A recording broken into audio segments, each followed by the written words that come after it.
Buenos días, bienvenidos al primer Encuentro Nacional de Asesores que organiza Fitoma en colaboración con Iberflora y el Instituto Valenciano de Investigaciones Agrarias. Muchas gracias por vuestra asistencia y participación. El asesor se ha convertido en la piedra angular de la producción de alimentos y la protección de los cultivos en una actividad que requiere una mayor profesionalización para hacer frente a los importantes retos que afronta. Por esta razón, numerosas asociaciones vinculadas a la sanidad vegetal y grandes empresas del sector se han volcado con esta primera edición que lleva por título Retos y herramientas para una profesión imprescindible en la nueva agricultura. No me extiendo más, tenemos un programa muy apretado, muy exigente, así que vamos a proceder ya con el acto de inauguración. Lo preside don Javier Bartolomé López, secretario autonómico de Agricultura, Ganadería y Pesca de la Generalitat Valenciana, y le acompañan don José María Cobo Suárez, subdirector general de Sanidad, Higiene Vegetal y Forestal del Ministerio de Agricultura, Pesca y Alimentación, don Máximo Solaz Caballer, director de Iberflora, don Rodolfo Canet Castelló, director de Libia, y don Gonzalo Iranzo Pous, director general de Fitoma España, a quien cedo la palabra. Buenos días y bienvenidos a este primer Encuentro Nacional de Asesores. Agradecer la presencia de las autoridades que ya ha comentado Gustavo, de la Generalitat Valenciana, del Ministerio de Agricultura, Pesca y Alimentación, de Iberflora y de Libia. Y, por supuesto, resaltar la importante asistencia de más de 600 profesionales venidos de todas las comunidades autónomas de este país y también de otros países como Portugal, Chile, Argentina. Fitoma quiere agradecer la implicación, dedicación del Comité Técnico-Científico responsable de este apretado e impecable programa. También a este programa agradecer las aportaciones de los centros de investigación, universidades, servicios de sanidad vegetal y muy especialmente del Instituto Valenciano de Investigaciones Agrarias, sin olvidar a la treintena de entidades que han apoyado con su participación el éxito de esta convocatoria. Sin ellos no hubiera sido posible este encuentro. Para Fitoma esta cita es muy especial, ya que se enmarca dentro de su 35 aniversario. Y en esta efemérides queremos subrayar la gran importancia de este colectivo de asesores, fundamental para la protección de los cultivos. Los aquí presentes y las distintas entidades que muchos de ustedes dirigen y gestionan representan la prescripción, el asesoramiento o la dirección de un altísimo porcentaje de la producción de alimentos de este país. Comentábamos hace unos minutos con algunos colegas que este porcentaje podría estar en el entorno del 80% de la producción agrícola nacional. Debemos, por tanto, sin falsas modestias, de sentirnos muy orgullosos de nuestra profesión, de nuestra labor y de nuestra gran responsabilidad social. De nosotros depende en gran medida el bienestar y la salud de millones de personas. Quizá pocas veces nos paramos a pensarlo, pero realmente es así. Y por ello Fitoma quiere hacer bandera de este valor e intentar que se repita este encuentro en periodos bianuales y no dejar de avanzar en el conocimiento y poniendo en común las innovaciones tecnológicas y las buenas prácticas agrícolas para hacer entre todos que los sistemas alimentarios sean cada vez más justos, más saludables y respetuosos con nuestro planeta. Muchas gracias.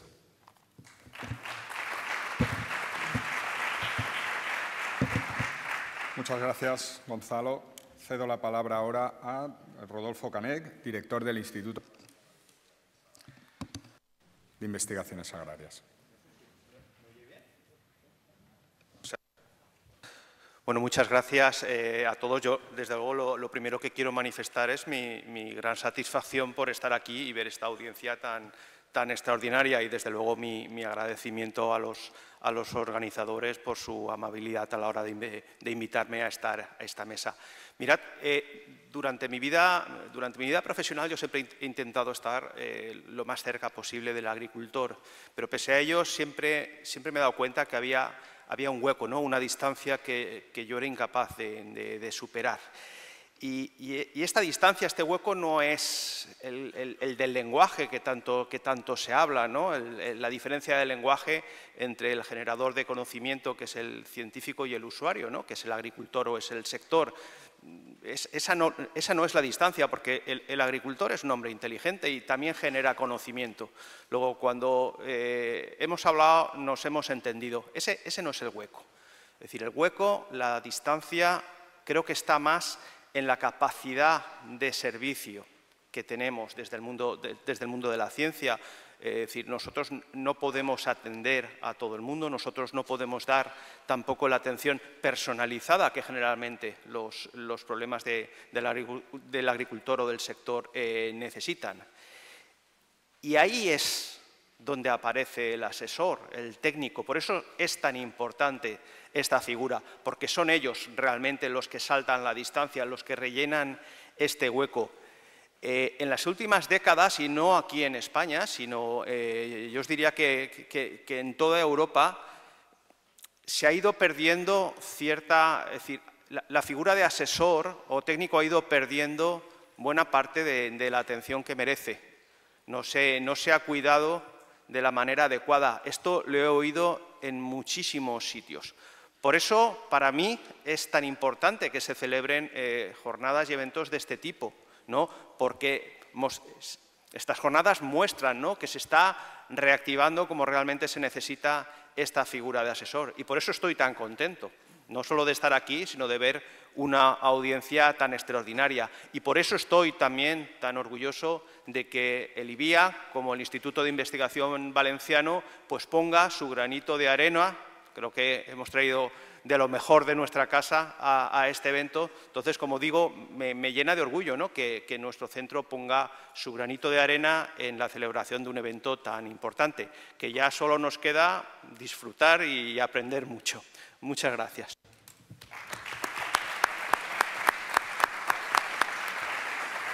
Muchas gracias. Cedo la palabra a Máximo Solá, director de Iberflora. Sí. Bueno, pues para mí es un honor estar aquí como director de Iberflora y, por supuesto, acogeros aquí y daros la bienvenida en Feria Valencia. Felicitar a Fitoma por su 35 aniversario y, como decía Rodolfo, por generar estos foros y estos debates.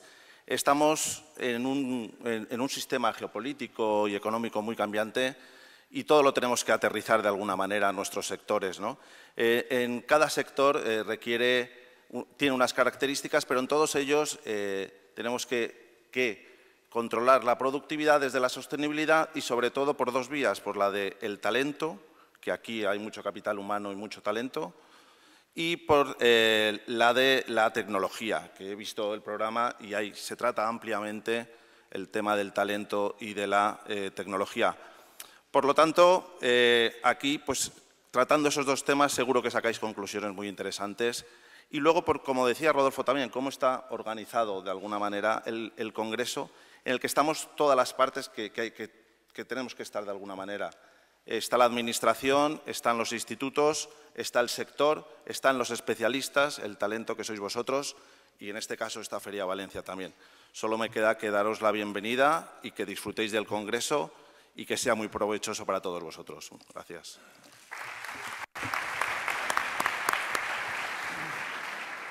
Muchas gracias. Escuchamos ahora a don José María Cobos, subdirector general de Sanidad e Higiene Vegetal y Forestal del Ministerio.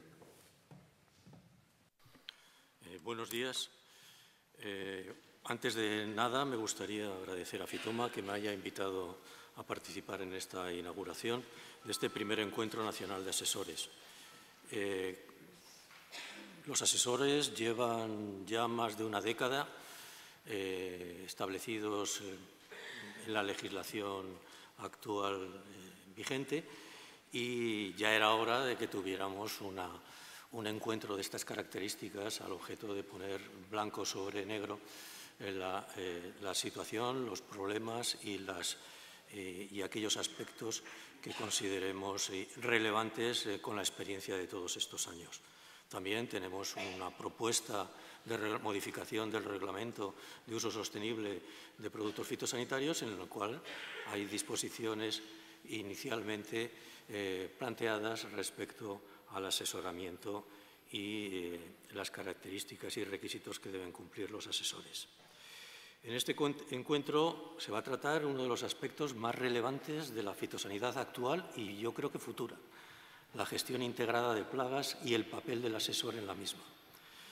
Desde el Ministerio siempre hemos estado comprometidos en el desarrollo de marcos normativos que implementen una gestión integrada de plagas que posibilite la aplicación sostenible de productos fitosanitarios sin merma de la competitividad de nuestras explotaciones agrícolas y que además reporten ventajas competitivas que permitan el acceso en las mejores condiciones a los mercados. Se trata de un espectro complejo de instrumentos de control de plagas que debe ser cuidadosamente valorado y prescrito por el asesor, previo conocimiento preciso de las plagas presentes en el cultivo, objeto de su asesoramiento, y de la evolución de las poblaciones de plagas o de su incidencia. La sociedad y, por ende, la normativa reclama un empleo seguro de los productos fitosanitarios y unos productos agrícolas saludables. Y desde la Administración hemos desarrollado disposiciones que, en aplicación de la normativa de la Unión Europea, en unos casos y por iniciativa nacional o autonómica, en otros, permitan a los agricultores garantizar con las prescripciones del asesor un uso sostenible de los productos fitosanitarios y de otros medios de defensa fitosanitaria que emplean su explotación. En este momento, en el ROPO, en la sección de asesoramiento, hay inscritos 24.142, si no me falla la memoria de la consulta que hice ayer en el ROPO. Es decir, ya tenemos un colectivo realmente importante para atender esta demanda. Y es en estos foros, como en este encuentro, donde podemos transmitir y divulgar los logros alcanzados para mejorar la gestión de las plagas de los cultivos en cuestión, donde desde la Administración encontramos fundamentos para desarrollar nuestra actividad normativa. Felicitamos, pues, a la organización del encuentro por la acertada programación de las ponencias. Seguro que son de interés de todo el mundo. Y solo me queda decir que el Ministerio estamos convencidos de que la gestión integrada es la solución presente y futura y la única a las cada vez mayores limitaciones que se plantea desde la normativa a la lucha química y que aporta las alternativas necesarias o debería aportar para alcanzar una protección óptima de nuestros cultivos.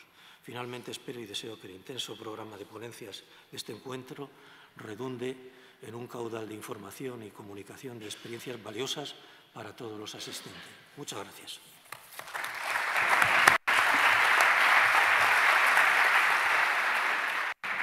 Muchas gracias. Ya por último tiene la palabra Javier Bartolomé, secretario autonómico de Agricultura, Ganadería y Pesca de la Generalitat Valenciana. Bueno, en primer lugar, bienvenidos a todos. Esta es vuestra casa. Sabéis que la Consellería de Agricultura y la Comunidad Valenciana somos buenos acogiendo a gente y encantados de teneros a todos con nosotros aquí este par de días. Agradecer, por supuesto, a Fitoma, agradecer a José María la asistencia y la inauguración de estas jornadas.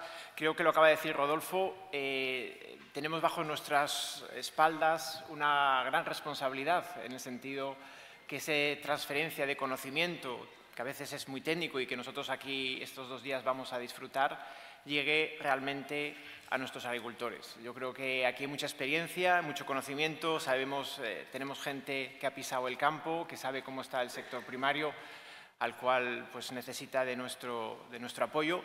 Y yo creo que desde mi posición como administración hoy aquí con vosotros es dar ese marco de encuentro, de unir, estar todos, digamos, en el mismo barco, pero nunca olvidarnos que al final de nuestro trabajo están unos agricultores a los cuales tenemos que, entre todos, colaborar para conseguir que nuestra agricultura siga siendo puntera, que seguro que lo va a seguir siendo a nivel internacional.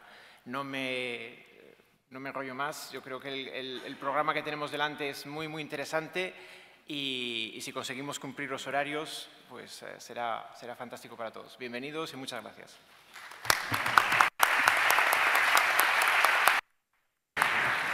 Pues gracias a todos. Queda inaugurado el primer Encuentro Nacional de Asesores. Gracias. Voy presentando al primer ponente. Empezamos con las ponencias inaugurales. Nuestro primer ponente es el doctor Antonio Montserrat, responsable del equipo de protección de cultivos del Instituto Murciano de Investigación y Desarrollo Agrario y Medioambiental de Murcia, el IMIDA.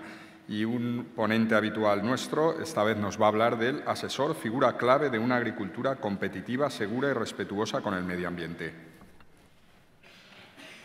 Bien, muchísimas gracias. Gracias a Fitoma y al Comité Técnico-Científico por darme la oportunidad de estar en este foro y más el tener la oportunidad de abrirlo. Voy a hablar de la figura del asesor, una figura a la que admiro enormemente por el trabajo que realiza, un trabajo extremadamente complejo, como veremos, y que creo que es fundamental. Voy a contar un poquitín cuál ha sido mi relación con los asesores, cómo ha ido cambiando la figura del técnico de campo, del asesor, a lo largo de estos 40 años que llevo ya en el negocio, y cuál es el papel del asesor en la agricultura actual. Yo empecé ya relacionado con la agricultura desde bien chico. A partir del año 84 empecé a trabajar en sanidad vegetal, en donde, entre otras cosas, llevaba la responsabilidad de las atrías de cultivos hortícolas, con todos los técnicos que pasaron por ahí, de los cuales aprendí muchísimo. Y llevamos también toda una serie de programas con una serie de técnicos, de asesores, que me ayudaron enormemente a implantar algunas de las técnicas que ahora mismo son generales en muchas de las parcelas. A partir del año 2013 entro en el Instituto de Investigación Agraria y de Desarrollo Agrario y Medioambiental de Murcia, hasta la actualidad. Y siempre lo que he tenido en mi trabajo ha sido directamente con los técnicos de campo, con los asesores. Por eso tengo, creo, un conocimiento especial y una admiración sobre estas personas, estos trabajadores. Los asesores son responsables de optimizar recursos, de cumplir las normativas y de garantizar la seguridad en las empresas, tanto de trabajadores como los productos que salen, como a nivel medioambiental. Hay asesores que son propios de las explotaciones, otros son de agrupaciones y llevan distintas explotaciones, algunos son independientes y hay algunos también que proceden de distribuidores y que tienen también una cualificación y una profesionalidad enorme. En la actualidad, si pasa la diapositiva, se me ha quedado bloqueado.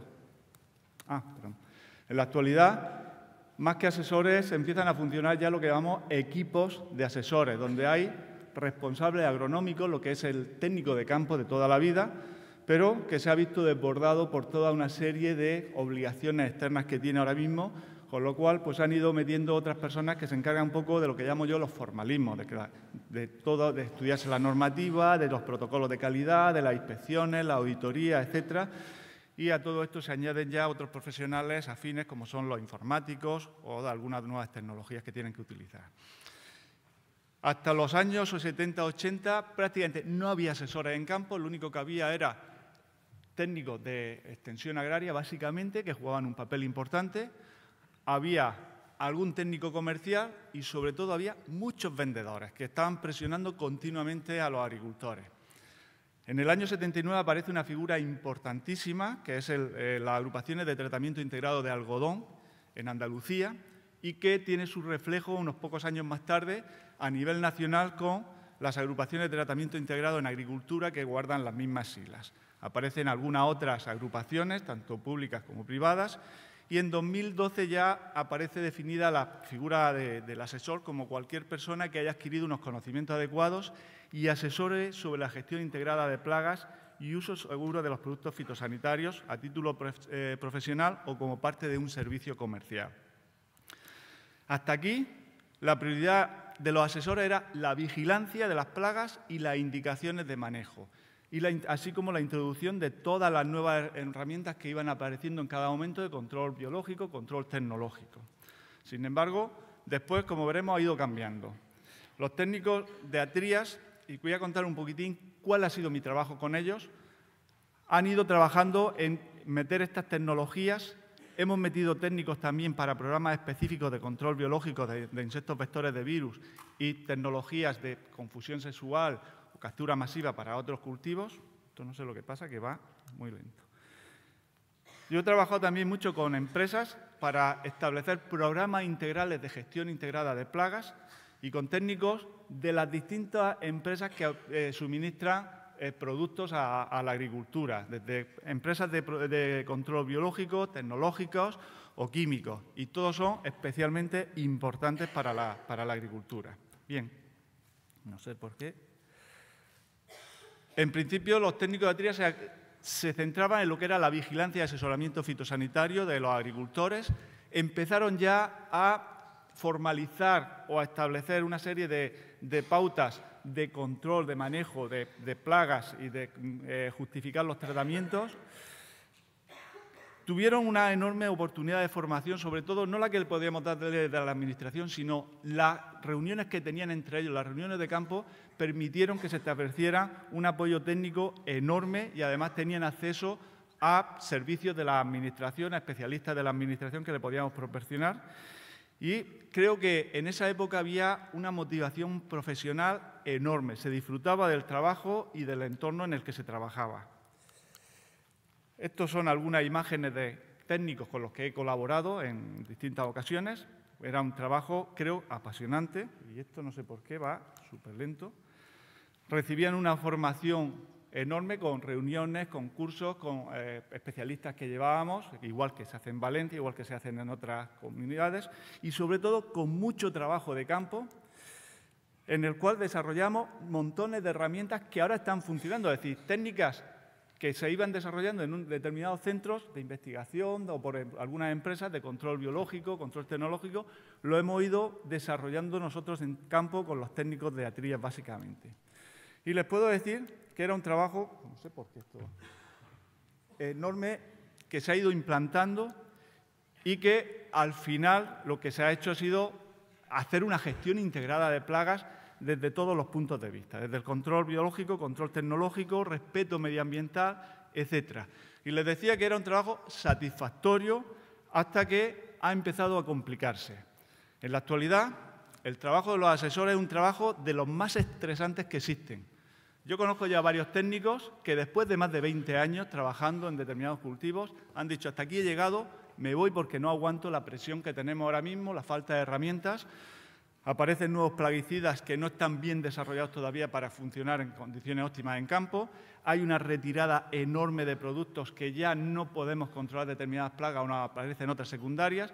Cada vez tenemos más problemas de resistencias. Nos aparecen lo que antes eran plagas secundarias que pasaban desapercibidas, ahora se nos convierte en un problema. Hay una enorme presión desde las administraciones, con inspecciones, con nuevas normativas, una presión comercial enorme por parte de muchas empresas, nuevos biofertilizantes muy difíciles de manejar en determinados cultivos, sobre todo, que necesitas afinar mucho con los abonos en determinados momentos, que se liberen en determinados momentos y no son fáciles de manejar. Cada vez tienen más anomalías climatológicas que alteran los ciclos de algunos cultivos, etcétera, etcétera, etcétera. Es decir, la situación ahora mismo de los técnicos es bastante estresante. Y además, la pregunta que se hace, dice, ¿dónde queda la agronomía? Dice, ya con tanto papel, con tanta auditoría, con tanta normativa, al final, la impresión que tienen y la que tengo yo es que se están tomando decisiones desde foros que no conocen la realidad del campo, la problemática que se está generando y que además la información que procede de los profesionales que están en el campo no llegan a esos ámbitos de toma de decisiones. Es decir, cada vez se le complica muchísimo más. Y ya para terminar, porque no me quiero pasar del tiempo, me han dicho que acortara un poco, una serie de conclusiones. Lo primero, decir que los asesores han sido y son los grandes responsables de implementar en campo todas estas nuevas tecnologías que hemos visto de control biológico, tecnológico, de nuevas gamas de productos y las que están por llegar, por supuesto. Es una figura clave tanto en la aplicación de la legislación fitosanitaria como la legislación medioambiental cada vez más exigente, en la obtención de producciones de calidad y seguras, por supuesto rentables para la empresa, porque no desaparecerían, de adaptar las programaciones a las necesidades de los mercados, que a veces nos olvidamos también de esto, y de minimizar los desperdicios alimentarios por plagas, que cada vez son mayores. Cada vez hay más desperdicios de alimentos por plagas que no se pueden controlar de manera adecuada. En la actualidad, los asesores asumen otras muchísimas responsabilidades. programas de fertirrigación y normativas relacionadas con todo el tema de la fertirrigación y las contaminaciones que pueden generar, material vegetal a utilizar en las programaciones, variedades que puedan tener resistencia o no, en la organización de los trabajos de campo, todo lo que es el tema de maquinaria, de personal, seguridad en base a tratamientos, recolecciones, etcétera, relaciones externas de auditorías, inspecciones, etcétera, y es el responsable también de optimizar los recursos para hacer que esa empresa siga siendo competitiva, siga siendo segura, cada vez las producciones más seguras y más sostenibles. Y para terminar, simplemente decir que los asesores son profesionales especialmente cualificados y formados que asumen enormes responsabilidades en su día a día y que juegan un papel básico en la seguridad alimentaria, la seguridad con la que salen los productos del campo, no solamente que sean inocuos, sino que sean en unas condiciones de precio asumibles, con las programaciones adecuadas, y son también responsables de la sostenibilidad de las explotaciones, de que sean rentables, de que sean competitivas, de que sean seguras para el medio ambiente, para los trabajadores, porque si no lo fueran así, desaparecerían. Y desde aquí, mi reconocimiento a todos los asesores y muchas gracias por escucharme.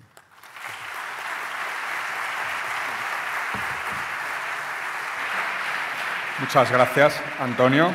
Te escucharemos más adelante en el segundo bloque del encuentro, pero vamos ya con la segunda ponencia inaugural a cargo del doctor Javier López Cepero, coordinador del Departamento Técnico de Coplaca, la principal cooperativa platanera de Canarias. Nos hablará de la receta al diseño del agrosistema, nuevos condicionantes para el asesoramiento. ¿Se oye? Sí. A ver si aparece la presentación. Mientras tanto, agradecer a Fitoma, especialmente a los imprescindibles Lola, Elena y Gustavo, el haber montado este tinglado tan impresionante, como ya nos tenían acostumbrados, pero vamos, que se van superando día a día. Ahí ya veo la manita buscando la presentación. Bueno, como decía Gustavo, yo trabajo en Coplaca. Coplaca es una cooperativa de segundo grado, formada por 15 cooperativas. Hay alguna para atrás, esa es. Y mi trabajo consiste simplemente en echar una mano en coordinar el trabajo de los compañeros y compañeras que trabajan en esas 15 cooperativas. O sea, yo no hago asesoramiento directo en campo, pero sí, digamos que intento facilitar que el asesoramiento que hace toda esta gente en las plataneras y en los aguacates de Canarias vaya en la línea de un poco lo que ha contado el doctor Montserrat, que vemos que ha cambiado totalmente la figura del asesor desde los años 60 hasta hoy, hasta 2023, y un poco el encargo de Fitoma pues es ese, es decir, cómo ha ido cambiando la figura y los condicionantes. Lo he llamado así de la receta, porque en los años 60 era receta lo que hacían los asesores, al diseño del agrosistema. Bien. Como ven ahí, bueno, el tema de los plaguicidas, pues hasta los años 60 era, pues, nada, una labor más. Había que sulfatar porque era una cosa buena. Los plaguicidas venían normalmente de subproductos de guerra, que una vez que no había guerras, pues vamos a utilizar estas cosas de otra manera. Y entonces, bueno, no se planteaban los efectos colaterales que hoy despiertan una sonrisa en los que ven estas fotos, ¿no? Incluso, bueno, esa es una publicidad de Plátano de Canarias de los años 60. No sé si se lee la letra pequeñita allí, de los plátanos, 3 maravillosos y 1 hecho polvo, que dice: 3 agricultores han usado Fumazone 70 en sus plataneras. ¿Adivinaré usted quién no lo ha usado? El Fumazone era el DBCP, que es un producto que contaminó países como Nicaragua, Guatemala, y que fue el motivo para que Chiquita fuera cambiando de CIF, o digamos de identidad jurídica, para que la justicia no los pillase por los gravísimos problemas de salud y ambientales que causó. Sin embargo, pues en los años 60, ya digo, nadie se planteaba eso y era un orgullo tratar los plátanos con Fumazone. En aquella época era habitual el binomio plaga-producto. Entonces, bueno, vemos las hojas divulgadoras de aquella época, que son maravillosas y que yo les recomiendo que entren en la biblioteca digital del Ministerio, porque hay auténticas joyas desde finales del siglo pasado, no, del anterior. Uno puede buscar por plaga, por año y encuentra cosas como esa. Entonces, bueno, ahí ven pues que José del Cañizo, también una autoridad en la materia, asocia nematodo dorado, globodera, para los que trabajan en papa, o en patata, perdón, decir papa, pero ¿saben lo que es?, con el uso de nematicida DD. O sea, el binomio era plaga, materia activa, y no es en los años 60, donde yo nací, sino en los años 80, donde yo estudié. Era lista de plagas y lista de organofosforados carbamatos que había que asociar en el examen con la ayuda de un bolivic, donde grabábamos con un compás la lista de organofosforados, carbamatos, por si caía, ¿no? Eso era ser un buen técnico, saberse los venenos, así de claro. En el año 62 se publica, que todos los asistentes en la sala saben, tienen noticia de este libro, La primavera silenciosa, de Rachel Carson, donde empieza a cuestionar un poco este tema. Es decir, mira, igual los plaguicidas no son tan maravillosos como parece, son maravillosos, pero además tienen otros efectos colaterales que tenemos que empezar a considerar porque tienen efectos más allá del objetivo del tratamiento. Y ya en los 70 también se empieza a tomar conciencia no solo del medio ambiente, sino de la salud humana. Ahí ven una publicación del año 76, donde se viene a decir, bueno, que igual estamos haciendo algo mal en el control de plagas. Igual estamos metiendo la pata en algunos de los aspectos que hasta ahora eran indiscutibles. Aquí quiero reivindicar, y también lo ha dicho el doctor Montserrat, el papel que tuvo y que tiene en el asesoramiento racional el Servicio de Extensión Agraria.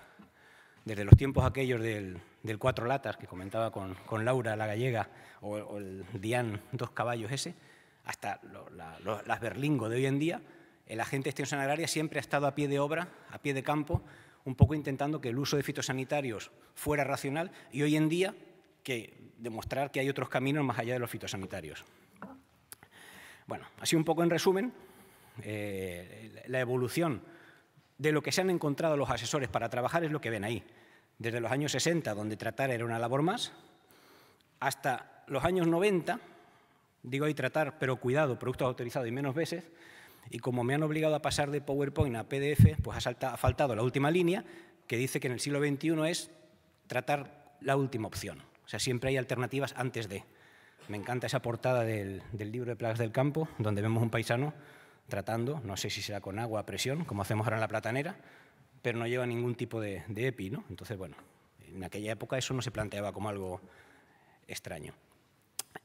Incluso en aquella época, como digo ahí, en los tiempos de la receta y el binomio plaga-materia activa, ya había gente, ya había profesores, ya había investigadores, ya había técnicos que reivindicaban otra forma de trabajar. Y quiero dejar constancia de alguno de ellos aquí. El manejo del agrosistema. El profesor Antonio Bello, por ejemplo, eso que ven ahí es una foto de los jables del sur de Tenerife, suelos volcánicos de Pumita, de Piedra Pómez, donde Antonio desarrolló que en lugar de el DBCP, que decía la hoja divulgativa, él planteaba otra cosa. Él decía, ahí ven los quistes de globodera, que los conocerán ustedes, él decía simplemente que con el minado, y el minado consiste en regar esos terrenos de papas 15 días antes de plantar la papa, la semilla, al regar, los quistes por flotación quedaban en la superficie y el sol de agosto los mataba. Algo tan simple como eso. Ni metansodio, ni DBCP, ni historia, sino regar 15 días antes conseguías un control equivalente o superior y con muchísimos menos efectos ambientales, por supuesto, que con el uso de fitosanitarios. Y luego también trabajó el tema de los macerados. Ustedes saben que los quistes de globodera se activan cuando sienten que hay exudado de la raíz de la papa. Pues bidón de agua, llenas con hojas de papa, aquello se macera, riegas con eso y engañas a los quistes. Engañas a los quistes que eclosiona y mueren los bichos porque no hay nada. Entonces son alternativas que desarrolló el profesor Antonio Bello en su momento, cuando todavía no se hablaba del manejo del agrosistema ni nada de esto, sino que era un poco observar y actuar. Antonio no fue el único. Hay otros que también quiero reivindicar desde aquí, como Rafa Laborda, que no está con nosotros, José Luis Porcuna, por supuesto, el propio Antonio. Y hoy día también nos fijamos en el ejemplo de gente como Mónica, he citado a Mónica porque fue mi primer contacto, Estefanía creo que anda pues, también en la sala, o Martina Rasi, que es aquella señora que ven allí a la derecha, que es una referencia en el manejo de platanera, por ejemplo. Como es una mujer y es extranjera, nadie le hace caso. Pero ella tiene su platanera llena de flores, llena de plantas adventicias, malas hierbas, y es la que menos problema de plaga tiene en su zona. Entonces, bueno, son modelos que están ahí y que hay que seguir. Entonces, ya para terminar, simplemente, para contestar a esa pregunta, ¿qué necesita el asesor para interpretar el agrosistema? Bueno, a mí se me ocurre pues, una serie de características: polivalencia, habilidades, transferencia, observación, ser multidisciplinar, la adaptación al medio. Lo que ven ahí al centro es una finca de aguacates, donde también la biodiversidad abunda por doquier y es la que menos problema de plagas de cochinilla tiene ahora mismo en Canarias. O los sistemas de Lanzarote, que bueno, son un ejemplo también de buen manejo del agrosistema. Habilidades y adaptación para asesorar en situaciones novedosas. Eso nos pasó hace 2 años en Canarias. El volcán de La Palma, de repente tenías tu platanera perfecta, llega el volcán y miren cómo quedó la cosa. Claro, ahí los asesores tuvimos que cambiar el chip, porque ahí ya el problema no era la cochinilla o no era el picudo, ahí el problema era recuperar esas fincas. Entonces, bueno, se plantean pues, una serie de visitas a las fincas que tenían cobertura de ceniza, que el manejo hídrico era completamente distinto, había que regar menos, porque si no el fusario nos podía comer. Se colocaron unos tensiómetros, bueno, entonces el asesor ahí tuvo que cambiar automáticamente y dejarse de pensar en tratamiento contra las plagas y pasar automáticamente al buen manejo del riego en las nuevas condiciones de suelo. También pongo ahí que mucha observación y transferencia hacia los productores. Ahí ven ustedes 3 asesores y un agricultor. No voy a decir quién es cuál, quién es cada uno, lo pueden imaginar, pero bueno, hay un intercambio de opiniones sobre cómo trabajar en la finca entre el asesor de la finca, 2 que pasaban por allí. Entonces, bueno, a nosotros nos gusta mucho eso, como decimos, el intercambio tanto en la finca como en los cafés de gasolinera, que es donde más se aprende, mucho más que en la universidad. Luego también hace falta una comunicación fluida y bidireccional entre asesoramiento e investigación.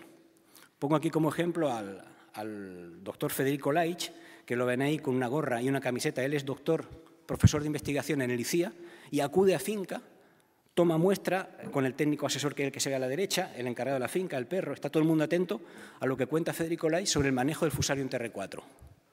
No sé si sigue el José María Cobos en la sala, veo que sí.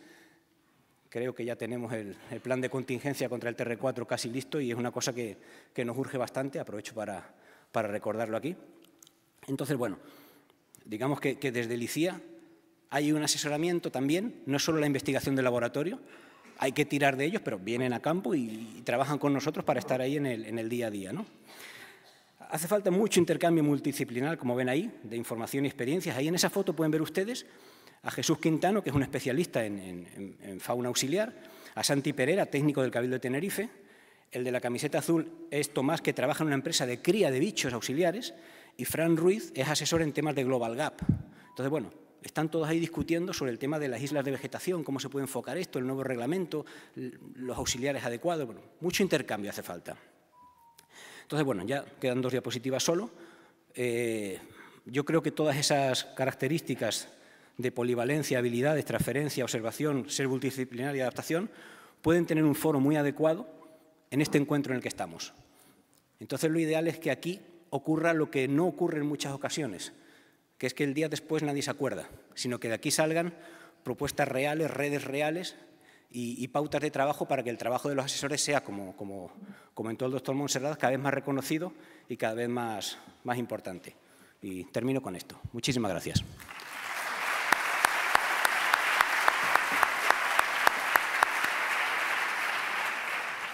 Muchas gracias, Javier. Hemos acabado las ponencias inaugurales y comenzamos ya el primer bloque, el asesor profesional clave para la sanidad vegetal y para la agricultura, responsabilidades y obligaciones del asesor. El primer ponente es Jordi Giner, jefe del Servicio de Sanidad Vegetal de Cataluña. Nos hablará del marco legislativo que regula el asesoramiento en la gestión integrada de plagas. Bueno, buenos días a todos. Primero de todo, agradecer a la organización que nos ha invitado a este importantísimo evento. Y bueno, a mí me ha encargado a hablar un poco del marco legislativo que hay sobre el asesor en gestión integrada de plagas. Entonces, aparte de la parte legislativa pura y dura, un poco nuestra experiencia al respecto, ¿no? Bueno, entonces la normativa ya la conocéis, la básica en el tema fitosanitarios de la Ley de Sanidad Vegetal del año 2002. Luego está el reglamento de fitosanitarios, nuestro amigo que nos hace siempre, nos va quitando cada día más productos y la importancia del asesor en ese sentido para poder asesorar con menos herramientas. Y la directiva, hay un error, 2009-128, hay un error, perdón, que ha sido modificada 2 veces y que se incorporó al ordenamiento jurídico español con 2 reales decretos, y el que nos atañe en estos momentos es el 1311/2012 de uso sostenible de los fitosanitarios. Entonces, sería la normativa básica y a partir de aquí veremos un poco tal, ¿no? Esta normativa vino el año 2009, pero tal como ya se ha indicado, en España no partíamos de cero. Hace 40 años, tal como dice Antonio Montserrat, yo también entré en sanidad vegetal y lo primero que hicimos en mi departamento es crear las ADVs. Mi director general apostó por ello y ya tienen 40 años las ADVs. Y las ATRIAs, promovidas por el Ministerio, también se fueron extendiendo por toda España. Y posteriormente, tal como se ha dicho, se crearon las APIs en Andalucía, las ATESBs en Extremadura, etc. Estas agrupaciones, como sabéis, una de las obligaciones es tener técnicos que han ido asesorando sobre la lucha colectiva y sobre la gestión integrada de plagas. Entonces, esta directiva del año 2009 define lo que es el asesor. Dice cualquier persona que ha adquirido unos conocimientos adecuados y asesore sobre la gestión de entrada de plagas y el uso seguro de fitosanitarios a título profesional, etcétera, etcétera. Es decir, hay una ya definición de asesor que luego la incorpora el Real Decreto español y luego también esta directiva establece que se deben crear en los Estados miembros sistemas de formación inicial y complementaria. Esto hay que, tanto de los distribuidores como asesores, como usuarios. Es decir, habla de los 3, así como sistemas de certificación que registren dicha información. Bueno, esto es la directiva. La directiva también apuesta por la gestión integrada de plagas. Un poco tarde, porque mañana hablaremos de las ADVs en Cataluña, de cuando en los años 90 ya se apostaba por la gestión integrada de plagas. Pero bueno, la directiva vino a decir que la gestión integrada de plagas es la mejor herramienta para conseguir los objetivos de la directiva, ¿no? Y aquí se indica en esta directiva que los Estados miembros velarán para que los usuarios profesionales tengan a su disposición la información y los instrumentos para el seguimiento de plagas y para la toma de decisiones, así como servicios de asesoramiento sobre la gestión integrada de plagas. Insta a los Estados miembros a fomentar este asesoramiento. Bueno, entonces, esta directiva yo creo que durante unos años se ha ido implementando. Y esto es lo que a veces hemos pedido nosotros en Cataluña por el cuadro de explotación, ¿no? Que fuéramos poco a poco. Aquí el carnet de aplicador ya era obligatorio en su momento, luego la obligación del cuadro de explotación, en 2013, luego la obligación de tener asesor, ya fue en 2014, no todas las explotaciones en España, pero sí las que tienen alto consumo de fitosanitarios, luego vino la obligación para comprar fitosanitarios. En 2015, el agricultor tenía que disponer del carnet para comprar y luego vino ya a final de 2016 la obligación de la inspección de equipos de maquinaria. Esto es un poco la directiva, los plazos que fue dando. Y luego ya vino el Real Decreto de España y el Real Decreto, el 1311 de 2012, ya también habla del fomento de la gestión integrada de plagas. Indica que la gestión de plagas se llevará a cabo teniendo en cuenta estos principios generales de la GIP que figuran en el anejo, tanto de la directiva como del Real Decreto, y que sean aplicables en cada momento. Y dice, en este Real Decreto, ya dice que ya cumplen la agricultura ecológica, es decir, los agricultores certificados en agricultura ecológica, los certificados en producción integrada, los sistemas de producción certificada aprobados por el Comité Fitosanitario Nacional, y los productores integrados en agrupaciones o entidades de asesoramiento en GIP, oficialmente reconocidas, ¿no? Las ATRIAs, las ADVs, etcétera, etcétera. Y luego dice que la gestión de plagas no contempladas en las letras A, B, C y D debe estar asistida por un asesoramiento. Y luego añade que se considera que a su vez cumplen las producciones o tipos de explotaciones que conlleven por sus propias características una baja utilización de fitosanitarios.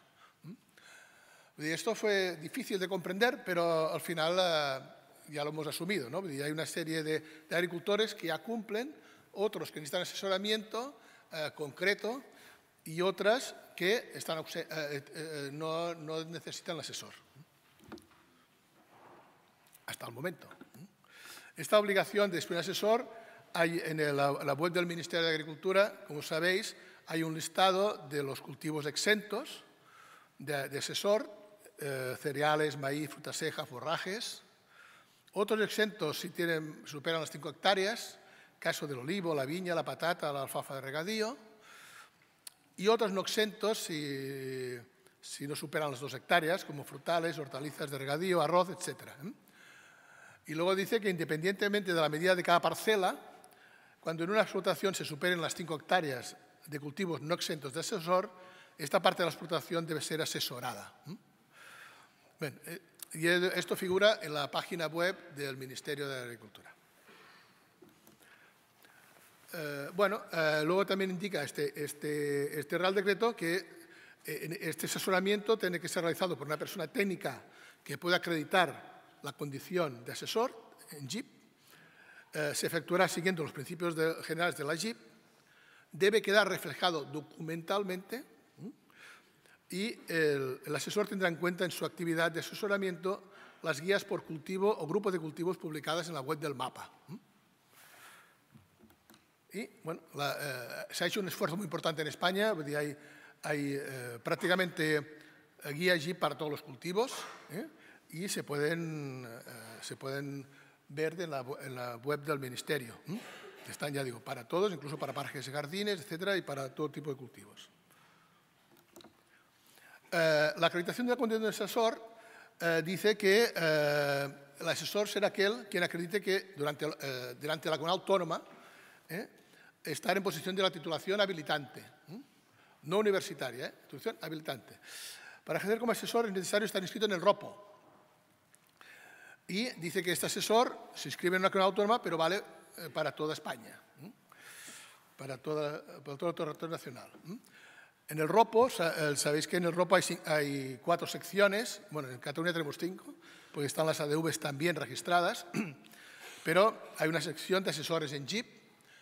Estos asesores se tienen que renovar cada 10 años y en Cataluña en estos momentos tenemos 1.895 asesores acreditados. Y las titulaciones habilitantes ya son ampliamente conocidas, las que dice el anejo del Real Decreto, pero son las típicas ingenieros agrónomos de montes, agrícolas y forestales antiguas, antes de Bolonia, y estas figuras de formación profesional.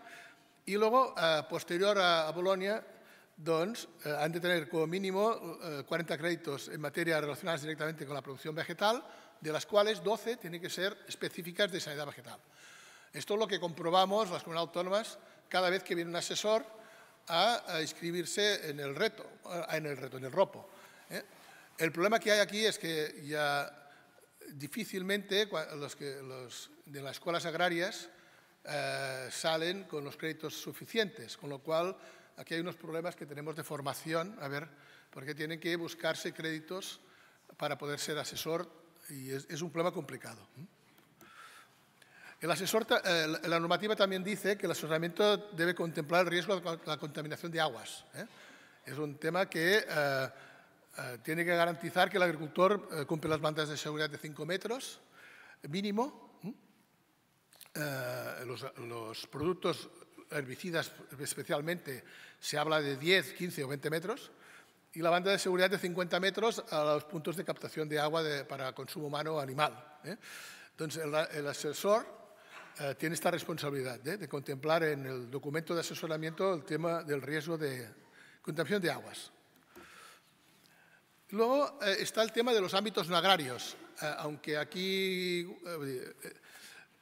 hablamos básicamente agrarios, pero en ámbitos no agrarios, espacios verdes, aquí se indica muy claramente que solo podrá realizarse por usuarios profesionales los tratamientos previo al asesoramiento en gestión de plagas. Entonces, aquí no habla de unos cultivos sí o unos cultivos no. Entonces, aquí habla que siempre, excepto espacios de uso privado y productos de uso doméstico, donde se tendrán que aplicar, hay esta obligación. Esto se indica tanto en la guía de gestión de plagas del Ministerio, publicada por el Ministerio, y también en el libro blanco sobre el control de plagas de espacios verdes que hemos publicado en la Generalitat de Cataluña. Bueno, aquí en este caso, en el caso de espacios verdes, sí que indica el Real Decreto en un anejo que debe contemplar este documento de asesoramiento en espacios no agrarios, ¿no? Que hay que describir el área, los vegetales, su estado fitosanitario, justificar el tratamiento, valorar los riesgos que hayan sobre las personas o sobre el medio ambiente, la prescripción del tratamiento en su caso, lo que tiene que observar el plan de trabajo, cómo se da prioridad a medidas de bajo riesgo, de controles biológicos, etcétera, etcétera, para evitar sobre todo, esto es muy importante, riesgos para las personas que transitan por estos espacios verdes. Pero en ámbitos agrarios no está, no hay esta información en el Real Decreto, y en cambio en ámbitos no agrarios sí. Y luego también en la venta. La directiva, acordar que hablaba de los distribuidores. Los distribuidores también necesitan este asesor. Entonces, hay unos requisitos para la venta de fitosanitarios, aparte de estar en el ROPO, etcétera, etcétera, y tener los carnets. Tiene que haber un contrato con un técnico con titulación, en este caso universitaria, porque así lo dice la Ley de Sanidad Vegetal. En ese caso tienes que tener la titulación habilitante, pero además tiene que ser titulación universitaria. De que es un específico para la venta. Y luego ya quería, ya para ir rápidos, ¿no? El tema del futuro reglamento. Es decir, hay un reglamento de uso sostenible de los fitosanitarios que al principio parecía que era para 24, luego se habló del 25, ahora ya se habla del 26. Pero hay una propuesta de la Comisión Europea de junio 22 que habla del asesor también. Le da importancia al asesor, dice, persona que asesora sobre la gestión íntegra de plagas y el uso seguro de fitosanitarios, y bueno, también lo mismo, a título profesional, como parte de un servicio comercial, incluidos los servicios de asesoría privados o públicos. Y aquí insiste que la formación tiene que ser adecuada, inicial y complementaria. Que tiene que haber un asesoramiento durante la venta y un asesoramiento a las explotaciones. Y dice que los certificados de formación tendrán la validez de 10 años, excepto de los asesores, que en este caso será de 5 años. Eso es seguro que se modificará, pero hay que tener en cuenta un poco por dónde van los tiros. Y luego este reglamento también es importante que dice que los usuarios profesionales registrarán electrónicamente en el registro electrónico de gestión íntegra de plagas y el uso de fitosanitarios el nombre de su asesor, así como las fechas y contenido del asesoramiento recibido. Y ya habla del cuaderno de explotación telemático. Y los productos fitosanitarios autorizados para uso profesional solo podrán ser utilizados por usuarios profesionales que hayan obtenido el certificado, es decir, que tengan el carnet, y utilicen los servicios de un asesor independiente. O sea, aquí ya no habla de unas plantaciones sí, unas plantaciones no, unos cultivos sí, unos cultivos no. Aquí dice que solamente podrán ser autorizados por usuarios profesionales que utilicen los servicios de un asesor independiente. Y dice, cada usuario profesional consultará a un asesor independiente al menos una vez al año para recibir el asesoramiento estratégico. ¿Vale? Entonces, esto, ya digo, no se habla mucho de este aspecto en el nuevo reglamento, pero está allí. Entonces, es importante conocerlo por donde la Unión Europea quiere avanzar en ese sentido. Pues nada, muchas gracias y luego en la mesa redonda ya terminaremos de hablar.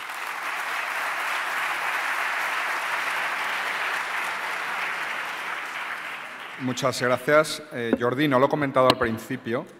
En la bolsa tenéis un bloc de notas y en cada mesa redonda, después de cada bloque de ponencias, podéis formular una pregunta, firmada o no, y el personal de sala levantáis la mano cuando empiece la mesa redonda y recogen la pregunta y la suben a la mesa. Así funcionaremos en lugar de micro por agilizar un poco y dinamizar, ¿vale? Vamos con la siguiente ponencia, control de plantas arbenses con herbicidas naturales desarrollados por Seipasa en colaboración con la Universidad Politécnica de Valencia, a cargo de la doctora Mercedes Verdeguer, del Instituto Agroforestal Mediterráneo de la Universidad Politécnica. Gracias. Hola, soy Mercedes Verdeguer y trabajo en la Universidad Politécnica de Valencia. Llevo más de 20 años trabajando con herbicidas naturales y, bueno, os voy a contar un poquito. Llevo más de casi 6 años trabajando con Seipasa en el desarrollo de herbicidas naturales y voy a presentaros un poquito lo que hemos hecho en estos años. Que no me aparece la presentación, por eso no aparece. No aparece la presentación aún. Estarán cargando ahora. Vale, ahora ya está. Vale. Esta primera foto pues, es ya una panorámica de uno de los ensayos que hemos hecho nosotros. Bueno, antes que nada quería comentaros, para los que no tengáis mucha idea de lo que es un bioherbicida, pues son productos de origen natural que se utilizan para el control de malas hierbas y pueden ser organismos vivos, microorganismos o sus productos derivados, y incluidos también los metabolitos naturales que producen las plantas durante su crecimiento y desarrollo. Estos productos que producen algunas plantas para inhibir el desarrollo de otras o la germinación de las semillas de otras se llaman productos aleloquímicos. Son sustancias químicas que las plantas producen en su metabolismo secundario y que inhiben el desarrollo de otras, y pueden ser liberados de muchas formas al ambiente, pues por volatilización de las hojas, por descomposición de restos vegetales, por muchas maneras, ¿vale? Entonces, nosotros hemos utilizado este tipo de compuestos como base para el desarrollo de nuestros herbicidas. Estos son los tratamientos de los que os voy a hablar hoy, ¿vale? En los dos ensayos se han probado los mismos tratamientos y veréis grandes diferencias porque en uno de los ensayos los tratamientos se aplicaron con planta un poquito más desarrollada y en el otro ensayo se hicieron los tratamientos con la planta en estadios más precoces. Entonces, ya veréis qué grandes diferencias vamos a observar, pero los tratamientos son los mismos, ¿vale? Entonces, tenemos la combinación de pelargónico y citral. El pelargónico lo conocéis, es la única materia activa que está registrada como herbicida natural en España, y el citral es un compuesto que se encuentra en el aceite esencial de Cymbopogon citratus, que es la hierba limón, ¿vale? Muchos compuestos de los que os voy a hablar, que hemos probado, son compuestos que se encuentran en aceites esenciales. Y mucha gente me preguntaréis, ¿y por qué no se prueban aceites esenciales o extractos acuosos? Mi tesis doctoral fue sobre aceites esenciales y extractos acuosos y con ella se creó la línea de investigación de herbicidas naturales en la Universidad Politécnica de Valencia. Entonces, ¿cuál es el problema con estos compuestos, con un aceite esencial o con un extracto acuoso? Que es una mezcla de muchos compuestos. Entonces, con la nueva legislación, que me viene muy bien que os hayan presentado toda la legislación antes que yo, es muy importante el demostrar que la materia activa que estamos utilizando es inocua para los organismos no objetivo. Entonces, si nosotros tenemos una mezcla de muchos compuestos, imaginaos lo que costaría el registrar eso, ¿eh? Es muy costoso. Por eso, al final, las casas comerciales lo que buscan es una materia activa o una combinación pequeña de materias activas, que esa es la línea de investigación que estamos desarrollando ahora y tenemos un proyecto de ministerio para ello. Colaboramos con la Universidad de Vigo, que ellos investigan el modo de acción de los herbicidas naturales, con la profesora de la Sánchez Moreiras, y estamos investigando las sinergias entre productos naturales, ¿vale? Entonces, pues de ahí la mezcla de pelargónico más citral. Luego, la otra materia activa que hemos estudiado es carbacrol, timol y eugenol. El carbacrol se encuentra en los aceites esenciales de Timbra capitata, de Thymus vulgaris, ¿vale? En los tomillos en general, por ejemplo, además de otras especies. El timol, por supuesto, en tomillos, en orégano. Y el eugenol es el compuesto principal del aceite esencial de clavo. Y en Estados Unidos, por ejemplo, los herbicidas naturales que se comercializan están hechos, por ejemplo, a base de eugenol. Hay bastantes, Super Wet Killer y cosas así, están hechas a base de eugenol. ¿Por qué eugenol y no otros compuestos? Porque en los aceites esenciales, como os he comentado, hay muchas mezclas de compuestos y justo en el clavo es casi un 90% la composición de eugenol. Entonces, es mucho más fácil el saber que la actividad del aceite esencial de clavo se debe a ese compuesto, que en otros aceites, por ejemplo, como puede ser eucaliptus, que a lo mejor es mezcla de muchos más compuestos, saber qué compuesto es el que está realmente desarrollando la actividad, porque muchas veces es debido a sinergias entre compuestos, no a un compuesto solo, la actividad.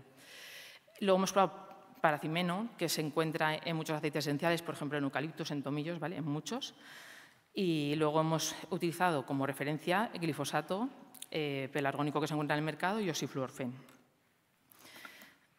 Vale, aquí veis el primer ensayo del que os hablaba, que se realizó en la Alcudia. Aquí podéis ver las filas donde se aplicó el tratamiento, se hicieron reparto de los tratamientos al azar y bueno, se aplicó con un aparato que tenemos que es una mochila que hace presión a base del CO2. Este es el otro ensayo que os comentaba, que se realizó en una parcela que tenemos cerca de la Universidad Politécnica de Valencia. Y aquí la diferencia con el otro ensayo es, si os podéis fijar un poquito en el desarrollo de la planta, uno de los problemas que tuvimos en el ensayo de la Alcudia es que había mucha juncia bastante desarrollada, con lo cual ya sabéis que es una arbense bastante difícil de combatir. Por eso, punto muy importante número 1 para desarrollar una estrategia de control de malas hierbas adecuadas es identificar qué especies tenemos, porque si utilizamos estrategias que no son adecuadas para la especie que tenemos, no haremos nada, ¿vale? Entonces, uno de los handicaps en este ensayo fue tamaño de planta grande y que había bastante juncia. En este ensayo tuvimos la suerte, como vamos aprendiendo de lo que vamos haciendo, ¿vale? Porque os presento estos dos ensayos, pero para llegar aquí llevamos muchos años trabajando y hay como 3 o 4 ensayos preliminares que no os enseño, ¿vale? Vamos aprendiendo, entonces aquí ya se realizó el ensayo con planta mucho más pequeña y veréis que los resultados son mucho más espectaculares. Este es el diseño experimental del otro ensayo. Y una curiosidad con respecto al otro, como vimos que conseguíamos muy poca efectividad de carbaclol dimoleugenol, en este ensayo veis estos cuadritos que están pintados en amarillo, probamos las dosis de estos compuestos triplicadas, ¿vale? Porque como vimos que no conseguíamos así mucha actividad y ahora luego os mostraré los resultados. ¿Cómo hacemos la medida de cobertura? Se puede hacer a ojo, pero nosotros también tomamos fotografías, o sea, quiero decir, por estimación visual, no a ojo, ¿vale? Se dice por estimación visual, pero nosotros tomamos fotografías y luego las procesamos con un programa que se llama Digimiser y, como veis, vamos redondeando toda la parte donde hay hierba y eso nos da un número, ¿vale? Así es como más matemático, no depende del ojo de quien lo mire, sino que se hace todo matemáticamente. Entonces, se puede evaluar o un círculo o un cuadrado que sirva de modelo o la parcela entera. Es mejor la parcela entera, por supuesto, porque ¿qué pasa? El círculo lo teníamos puesto en el mismo sitio. Entonces, puede ser que por circunstancias pues, crezca un poquito más de hierba en un sitio que en otro. Entonces, es mejor la parcela entera porque es más, cuanto más representativo es todo, ya sabéis que es mucho mejor. Aquí podéis ver resultados a los 7, 15 y 30 días. ¿Vale? Entonces, os he marcado los ensayos, los tratamientos que dan diferencias significativas y veis que actuaron muy bien. Tanto la mezcla de pelargónico mastitral, que es el PECID, como el pelargónico. Todos estos productos que hemos probado están todos desarrollados por Seipasa, todos formulados por ellos. ¿Vale? Entonces, dan muy buenos resultados. ¿Qué pasa con el avance del tiempo? Que se va perdiendo esa efectividad. ¿Por qué? Pues porque al haber tratado con planta grande, muchas plantas van decreciendo y entonces es el problema que hay, que cuando tratas con planta un poco así, la planta puede recrecer o pueden aparecer plantas nuevas. Entonces, hay que desarrollar una estrategia adecuada para a lo mejor hacer otro tratamiento o diferentes cosas que luego os comentaré. ¿Vale? Ahí tenemos la diferencia entre esta diapositiva y esta. Aquí vemos la cobertura en aros, ¿vale? Y aquí la cobertura en parcelas. ¿Vale? Los dos tratamientos que mejor dieron fueron estos que os he comentado. Aquí tenemos el ensayo en la parcela de la UPV. Aquí ya no he redondeado nada porque son muchos más tratamientos los que se ven efectivos. ¿Veis cómo cambia la efectividad de los tratamientos? Aquí se ven muchas más diferencias. Si veis por colores, os fijáis en los colores, veréis que para cada tratamiento con producto natural hay como 2 tonalidades. El amarillo está oscuro y clarito, que podría haberlo puesto al revés, porque el clarito es la dosis por 3. Fijaros qué diferencia para el mismo producto con una dosis determinada que sea efectiva. Son diferentes factores que nos influyen muchísimo en la efectividad que vamos a tener. Entonces, veis el amarillo, el marrón y el verdecito están en dos colores. Uno es la dosis normal y otro es la dosis por 3 y se cambia muchísimo la efectividad. Y como veis, en este ensayo sí que se mantienen los resultados a lo largo del tiempo, porque se ha tratado la planta pequeña y la planta se ha eliminado y no ha recrecido. Entonces, muy importante el momento en el que se aplican los tratamientos. Aquí tenéis la cobertura de parcelas. En los dos ensayos he puesto primero cobertura en aro y después cobertura en parcela. Más o menos los resultados son los mismos. Por supuesto que siempre la referencia sintética da muy buen resultado. También glifosato, por supuesto, da un buen resultado. O Siflorfen también. Pero, como veis, la persistencia de los tratamientos naturales es mucho menor que la de los otros productos. Aquí vemos, no os asustéis por lo de los pesos, fijaros la escala, ¿vale? Diréis, pues aquí ha dado mejor el ensayo de Alcudia. No, mirad los gramos, mirad el peso fresco. ¿Por qué os he puesto esta diapositiva? Para haceros ver que en el ensayo de la Alcudia, aunque no se consiguió supereficacia a los 30 días, fijaros las diferencias en el peso fresco de las plantas. Quiere decir que, aunque no se elimina completamente la planta, sí que se disminuye su peso fresco, con lo cual la competitividad de la hierba con el cultivo es menor, ¿vale? En cambio, en el ensayo de la UPV se ven menos diferencias, pero es que la escala es muy pequeñita, porque había, como ya os he comentado, sobrevivieron menos plantas, entonces las diferencias son menores en cuanto a peso fresco, porque ahí hubo mucha efectividad y hubo poca planta que pesar. Aquí vemos fotografías ya de los ensayos, ¿veis? Esto es el control. Lo que os decía del tamaño de planta, ¿veis? El ensayo de la Alcudia tiene planta mucho más grande que el otro ensayo. A los 7, a los 15, ¿veis? Claro, cuando la planta es grande, pues conforme va pasando el tiempo se desarrolla muchísimo más, ¿veis? A los 30 días. Ahora vamos a ver los ensayos. El PECID, por ejemplo, ¿vale? A los 7 días. Mirad qué limpio. Para que luego digan, ¿funcionan los herbicidas naturales? Sí que funcionan. Pero, claro, son costosos, hay que saberlos aplicar, hay mucho que investigar, hay que formularlos bien. Bueno, luego en las conclusiones os haré un resumen. Sí que son efectivos, pero, claro, hay que aplicarlos en su momento. ¿Veis? Había mucha juncia. ¿Qué pasa con eso? Mirad la juncia. ¿Qué pasa? Que va creciendo. En cambio, el otro ensayo, como la hierba se eliminó desde el primer momento, pues se queda limpio. A los 30 días sigue limpio. La importancia de tratar en el momento adecuado. ¿Por qué? Porque las hierbas son como los bebés y los humanos. ¿Verdad que a un niño pequeño no le puedes dar una dosis muy grande porque se muere enseguida? Pues las hierbas igual, cuanto más pequeñitas las controlemos, mejor. Por un tema fisiológico, la hoja, por ejemplo, ¿por qué una monocotiledona en general es más difícil de controlar que una dico? Porque la hoja es más dura, más difícil de penetrar, es más complicado, el producto se resbala, le da unas ventajas. Y luego encima, conforme pasan los estadios, una monocotiledona en 3-4 hojas, la hoja se endurece ya y es mucho más difícil que el producto le penetre. Entonces, la importancia de tratar en estadios precoces. Y me diréis, pero es que no podemos estar en el campo todos los días viendo cómo está la hierba. Vale, pero por eso ahora la Unión Europea, que ya al final os comentaré, estamos en un proyecto europeo de medidas agroecológicas para el control de malas hierbas, también SIPASA está en el proyecto. Y dentro del proyecto se van a desarrollar sistemas de mapeo de malas hierbas, ¿vale? Para que el agricultor pueda saber dónde tiene hierba y en qué estadio está, ¿vale? Se está trabajando en eso para ayudar al agricultor a que pueda controlar las hierbas precozmente, porque es el momento mejor y ahorraremos tiempo y dinero. Aquí otra vez el tratamiento con pelargónico. Mirad, ¿veis? La juncia, que claro, es muy difícil de controlar. A los 15 días, otra vez lo mismo. Y a los 30 días, lo mismo. ¿Veis la diferencia? Y os he puesto también el Carbacrol. Fijaros, la dosis normal, en el mismo ensayo, la dosis normal y la dosis por 3.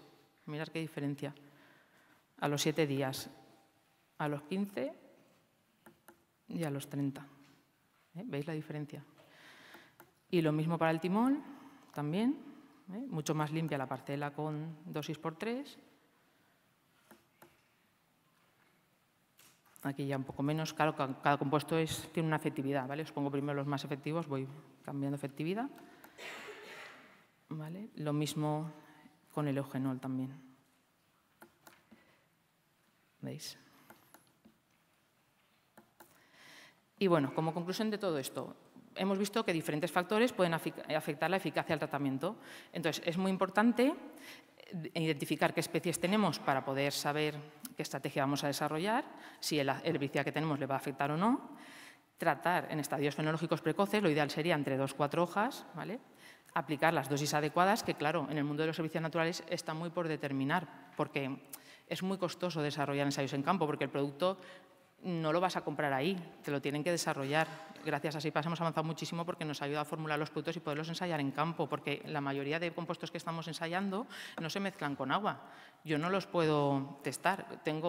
Utilizo para mis ensayos una cosa que se llama Fitoil, que me lo mandan de Italia, que es un aceite de soja autorizado para agricultura ecológica, que lo uso como coadyuvante, pero lo mezclo y en cuanto tarde un poquito en aplicarse me separa. O sea, una formulación importante es muy importante, una formulación adecuada es muy importante, ¿vale? Entonces, aplicar dosis adecuadas, cubrir muy bien las plantas tratadas también es muy importante, que aquí pues, se ha tratado con esa bombona, pero evidentemente cuanto más mejor tengas la maquinaria desarrollada para aplicar, también se conseguirá mayor eficacia de los tratamientos.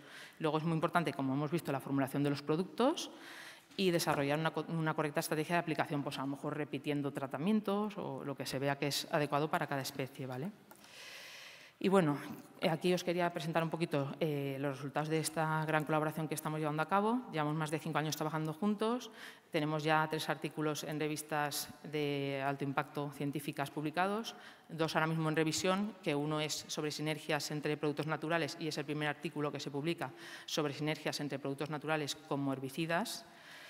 Y el otro es sobre el modo de acción del ácido pelargónico, ¿vale? Y luego tenemos otros en redacción, por ejemplo, estos ensayos aún no están presentados como artículos, pero se van a redactar también. Tenemos un doctorado industrial que está a punto de presentarse y hemos colaborado en 11 trabajos tesis fin de máster, ¿vale?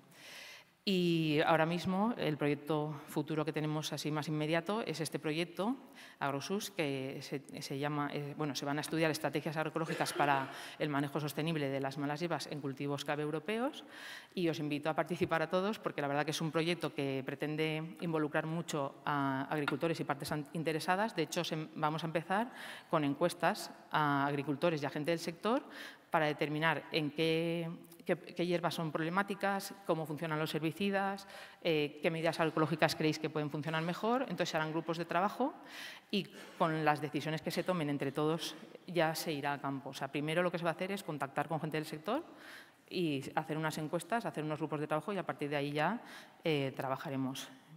Y todo lo que se haga se comparará en campo en 16 países diferentes que cubren todas las regiones biogeográficas de Europa. Y se van a probar en un montón de cultivos, los más importantes en toda Europa, y se van a comparar con el cultivo convencional, que eso está muy bien porque muchas veces se dice, esto funciona muy bien, pero no se compara con nada, ¿vale? Entonces, todas las medidas que se propongan se van a comparar con el manejo convencional y se van a tomar medidas de la cosecha y de la planta, de cómo está la planta, cómo está el cultivo, si le estresa o algo alguna de las medidas y qué calidad tiene la cosecha. Y esto era todo. Muchísimas gracias por vuestra atención. Y gracias a SEIPASA por invitarme también.